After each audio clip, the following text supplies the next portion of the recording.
Agora, o painel de camadas é bem simples. Para quem já trabalhou com Photoshop, vai tirar de letra isso aqui, né? Camadas é como se fossem o corpo aqui do nosso projeto. Cada objeto que eu inseri no meu projeto, é interessante que eu insira ele em uma camada independente, né, diferente, para que eu possa trabalhar. Eu vou ter aqui no Illustrator camada e subcamadas. Isso significa o seguinte: se eu crio mais um objeto aqui, eu vou clicar e manter pressionado o botão sobre a ferramenta retângulo para ele me mostrar o subconjunto de ferramenta que tem ali dentro. São ferramentas acopladas. Vou pegar a elipse.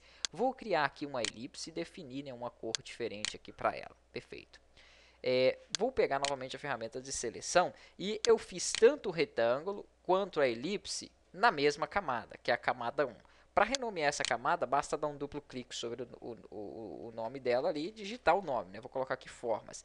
Para me acessar a subcamada, é só eu clicar nessa seta ao lado. Se eu clico nessa setinha, eu vou ter aqui as minhas duas formas dentro dessa camada. Então, eu vou ter o meu círculo e vou ter o meu retângulo.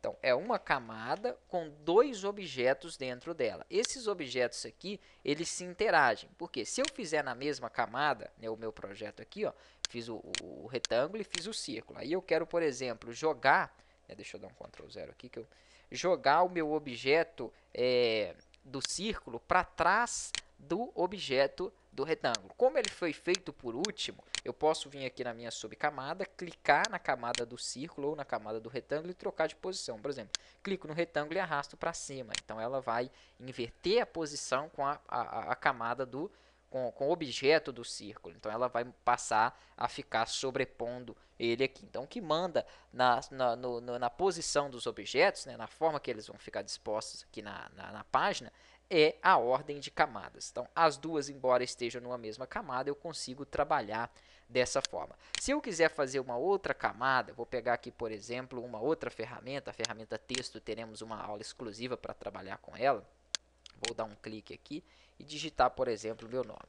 Essa ferramenta texto, ela também vai ser, né, esse texto que eu digitei, na verdade, aqui, ó, ele também vai ser escrito na mesma camada. Então, ele transformou aqui um terceiro objeto, mas eu queria fazer ele em uma camada separada. O que eu posso fazer é vir aqui embaixo, ó, nas propriedades da camada, tem um botãozinho, criar nova camada. Então, eu insiro uma nova camada e eu posso fazer o seguinte, ou desenhar ele ali, né? Ou vir aqui, já que ele está pronto, clicar, segurar e arrastar ele para dentro daquela camada. Então, ele não pertence mais à camada forma, e sim à camada 2 que eu tenho aqui.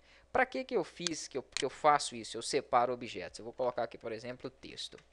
Vamos supor que em um projeto eu queira bloquear, né, a posição, por exemplo, desses objetos para somente editar o texto. Então, às vezes ele está aqui em cima e eu quero mexer o texto, aí acaba que eu clico sem querer no objeto assim, ó, e arrasto aquele objeto. Eu não quero mover aqueles objetos ali.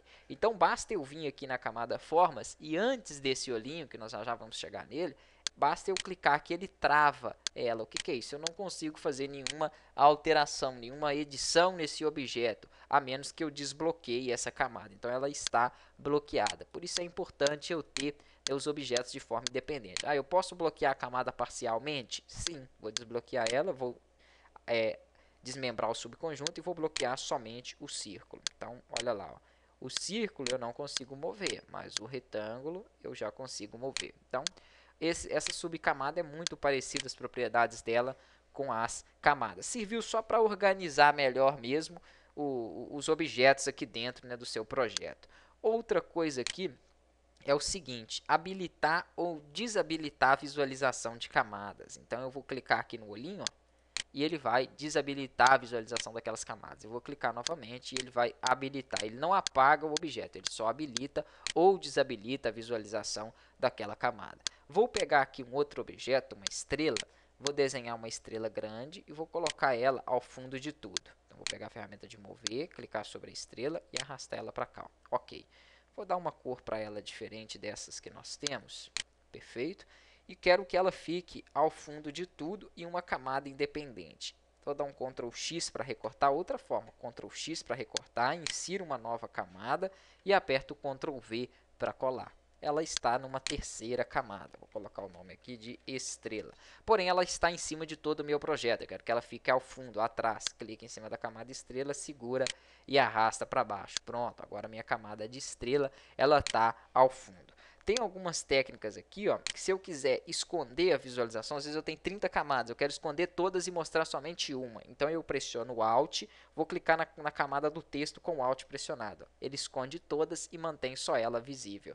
Vou fazer a mesma coisa com a estrela. Então vou segurar o Alt, clicar sobre a camada da estrela, ele esconde todas as outras e mantém somente essa visível. Se eu quiser habilitar todas, é só segurar o Alt e clicar em qualquer uma delas, ele já mostra tudo. Então, bem simples aí e bem fácil esse painel de camadas. Próxima aula a gente vai dar sequência.